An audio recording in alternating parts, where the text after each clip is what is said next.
Good afternoon, everybody. How you doing?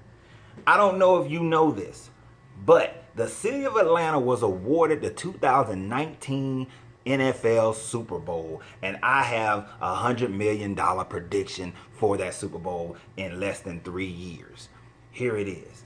In less than 3 years, by the time the Atlanta 2019 Super Bowl comes, Uncle Ren's Popcorn will be $100 million company. Now, I'm not trying to brag. I'm not trying to boast. I'm not even trying to make this about me. What I want you guys to understand is how you set a goal like that. How can you set a goal like that? I'm not trying to say that, okay, and it's not one of those goals where you're tricking yourself, you're trying to trick your mind and say that, well, I'm gonna set my goal for 100 million, but my real goal is like 50 million. So if I don't hit the 100, but I hit the 50, then I'm good. And then what can anybody say about the fact that I didn't hit 100 if I hit 50 million? You know, that's still more than a million. Nah, that's not what I'm trying to say. And I'm not trying to be ridiculous and say that, oh man, I haven't even scratched a million yet. So if I ain't scratched a million yet, 100 million in 3 years, I mean, what? You just throwing, that's unrealistic. But there's two lessons I want you guys to get out of this. Here's the thought process. One, if I had a realistic goal, then I would just say that within the next 3 years, I'll be $1 million company. I can hit that. You can hit and become $1 million company. That doesn't necessarily make you a millionaire. Doesn't even make you rich.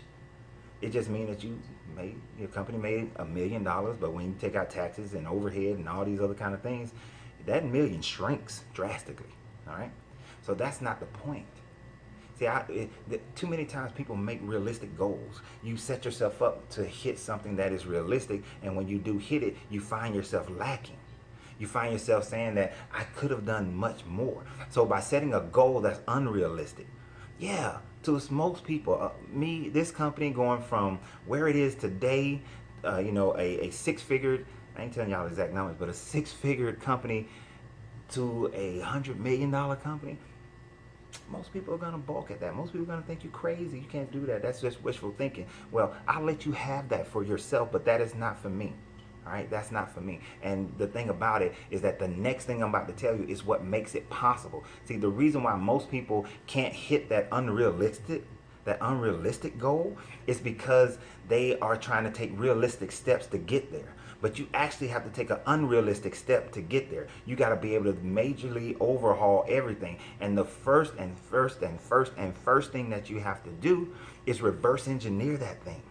Yeah. That's where you messed up. You see, most people, if you say you're going to make $100 million, then they'll start thinking about, well, I got to do step 1, 2, 3, 4, and then I'll hit 5. No, you got to start at 5, and then from 5, figure out what is 4, and then so on and so forth. That's how you do it. Reverse engineer it. You see, what I have been meditating on, and I take time every morning to meditate, and I got a special blend of black sage and frankincense and myrrh that I use to meditate with. I take this time to meditate, and I focus in and play binaural beats to focus in on, like, what does $100 million popcorn company looks like, and then what does $100 million popcorn company that I would want to run looks like.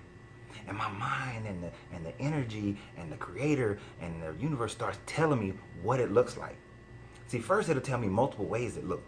See, I can go out and sell a bunch of franchises, and then the way that works is that if I got 100, 200 franchises out there, then those 100, 200 franchises all combined can make the company a $100 million company. I can go out and I can build corporate store after corporate store and just keep building stores left and right, and that can make it a $100 million company. I can do a combination of the two. I can go heavy online. I can go heavy into wholesaling. There are so many different ways. And I can do combination of all those things, or different, mashups of them. See, you start getting all this information on how you can make it look, what the picture looks like, right?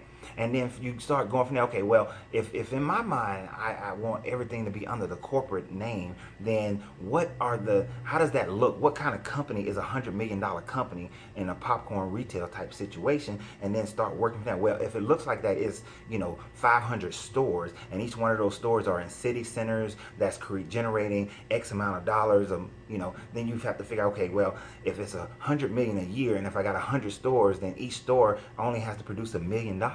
Wow, you didn't think about that. Well, let's say your store produced 2 million. They only need 50 stores. See, you start reverse engineering it. And that starts saying, okay, well, I need 100 stores. Well, for that 100 stores, if I got 100 stores, how do I get 100 stores making $1 million?